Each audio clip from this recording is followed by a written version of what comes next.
Assalamualaikum, hai guys, welcome back to our channel Rahasan Video.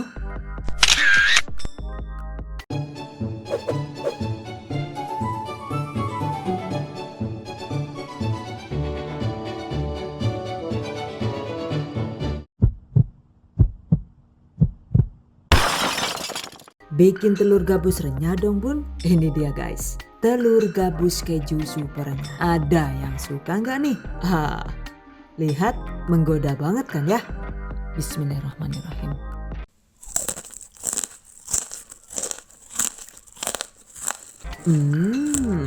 Mantap banget. Pastinya cocok untuk camilan di rumah ataupun untuk ide usaha. Wow, amazing. Okay guys, I bet that you've been curious to know on how to make it. Just check it out. Bahan dan cara membuat. Pertama, siapkan blender. Dan ini seperti biasa saya menggunakan chopper serbaguna dari Mitochiba. Oke, masukkan 5 butir telur ukuran besar, 100 gram keju cheddar. By the way, untuk kejunya ini takarannya itu bisa ditambah sampai dengan 200 gram sesuai selera. 1 sendok teh garam halus. Dan untuk garam halusnya ini juga disesuaikan dengan takaran kejunya ya. Jika kejunya banyak, maka takaran garamnya boleh dikurangi agar tidak rawan asin. Setengah sendok teh kaldu bubuk jamur atau kaldu bubuk ayam sesuai selera. 1 sendok teh bubuk bawang putih atau bisa diganti dengan 2 siung bawang putih segar yang dihaluskan. Optional ya. Kemudian 1 sendok teh baking powder, 50 gram atau sekitar 2 sendok makan penuh margarin atau mentega. Oke, proses hingga adonan lembut dan tercampur rata.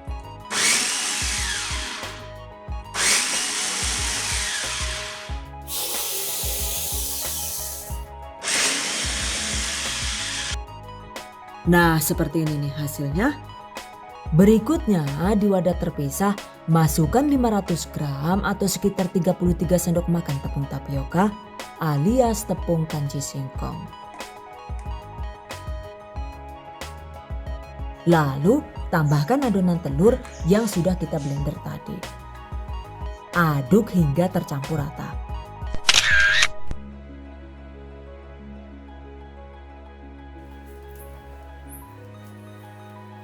Jika perlu, agar lebih maksimal, aduk dengan menggunakan tangan bersih hingga adonan kalis.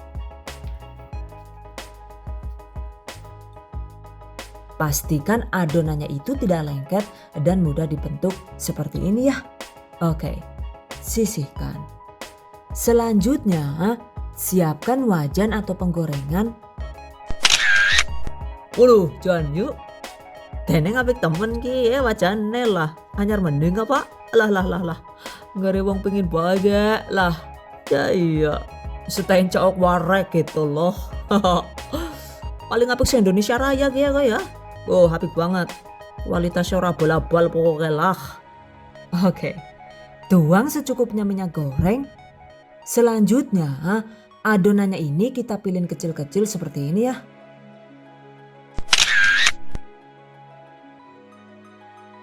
Untuk ukurannya itu cuma sekitar 1 gram atau kira-kira lebih kecil dari ukuran kelereng. Nah, setelah dipilin, ini langsung dimasukkan ke dalam minyak dingin ya. Pilin lagi sisanya sampai agak banyak. Tapi juga jangan terlalu banyak ya. Kira-kira itu cukup sampai segini saja.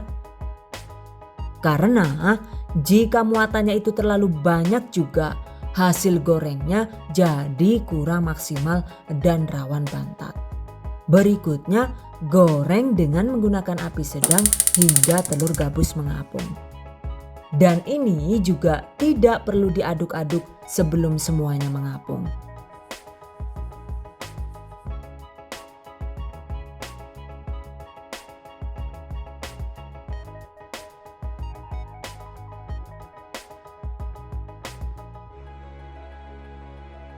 Jika sudah mengapung semua, aduk pelan.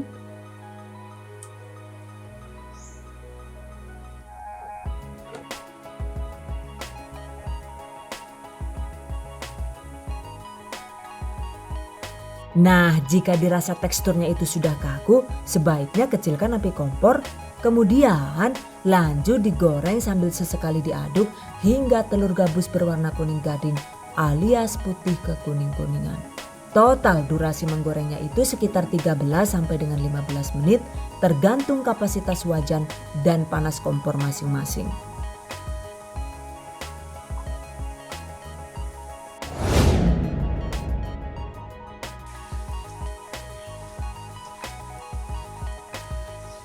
By the way, jika dirasa hampir matang agar hasil telur gabus itu tidak rawan berminyak, sebaiknya sebelum 1 menit diangkat, besarkan kembali api kompor lalu goreng sekitar 1 menit, baru setelah itu segera diangkat.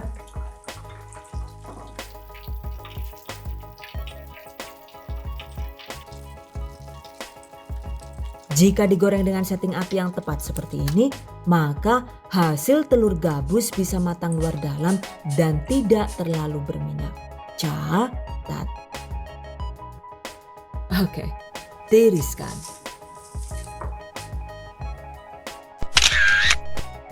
By the way, ini tadi saya menggunakan 2 wok pan sekaligus agar lebih cepat ya. Jadi jika salah satu minyaknya itu masih panas, kita bisa menggoreng dengan minyak lainnya yang sudah agak dingin. Fungsi menggoreng dengan minyak dingin atau agak dingin itu dimaksudkan agar hasil telur gabus tetap mulus dan tidak rawan retak atau meledos saat digoreng.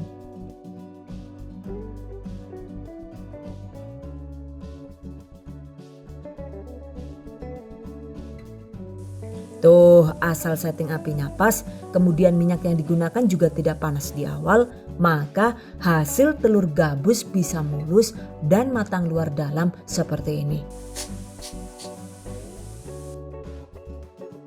Jika minyaknya itu panas di awal, maka hasil telur gabus jadi rawan retak seperti ini. Lah, pada mulai KPG ya si Tane. Ngayal bae sih diomongi kon aja nganggo minyak panas malah dilawan. Kayak kowe dadi nek wis orang ngurus pokoknya. Jadi pastikan setelah digunakan untuk menggoreng, sebelum digunakan untuk menggoreng di kloter berikutnya, diamkan terlebih dahulu sekitar 10 menit sampai minyaknya itu menjadi hangat alias tidak terlalu panas.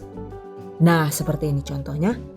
Ini tadi sudah digunakan untuk menggoreng, karena masih panas saya diamkan 10 menit dan setelah 10 menit baru api kompor saya nyalakan kembali dan sekarang kita lanjut menggoreng lagi. Jika minyaknya sudah hangat begini, maka durasi menggorengnya itu juga lebih cepat ya, yaitu cukup sekitar 11 menit saja.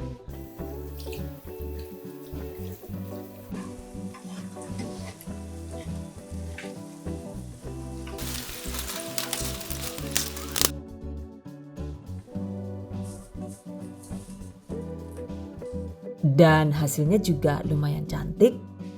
By the way, saat mendiamkan minyak juga idealnya itu sekitar 10 menit saja. Jadi jangan terlalu lama dan tidak perlu menunggu hingga minyak benar-benar dingin.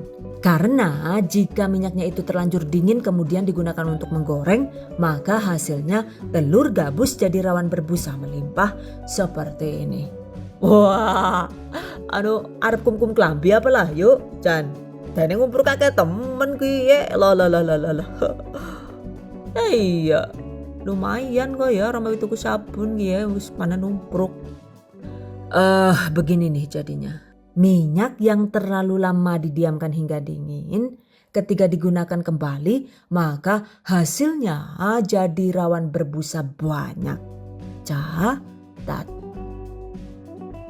Oke guys, sekarang telur gabusnya sudah matang dan siap disantap. By the way, salah satu ciri telur gabus yang bagus itu adalah mempunyai tekstur yang gabes alias menyerupai gabus di bagian dalam. Nah, seperti ini nih contohnya. Jadi Di bagian dalamnya itu putih bersih seperti tekstur gabus alias seperti styrofoam. Jika putih begini, digigitnya itu juga empuk renyah dan matang luar dalam. Dan agar telur gabus bisa matang luar dalam, sebaiknya saat menggoreng camilan ini, hindari menggunakan api kecil di awal. Selain itu juga muatan wajahnya jangan terlalu penuh seperti ini ya. Jika digoreng dengan api kecil di awal kemudian muatannya itu terlalu penuh begini, maka hasil telur gabus jadi rawan bantat dan tidak matang luar dalam. Nah, seperti ini nih contohnya. Tuh, kelihatan kan ya? Teksturnya itu tidak renyah alias melempem gitu. Dan di bagian tengahnya itu juga bantat alias tidak menyerupai gabus sama sekali.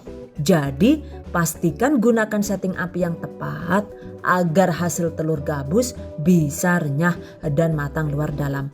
Catat. By the way, cara sederhana untuk mengurangi kadar minyak pada gorengan seperti biasa, setelah digoreng telur gabusnya ini saya oven di suhu sedang dengan dialas kertas tisu makan yang menyerap minyak seperti ini. Dan karena ini saya menggunakan oven Mito, suhu sedangnya itu adalah sekitar 140 sampai dengan 150 derajat Celcius.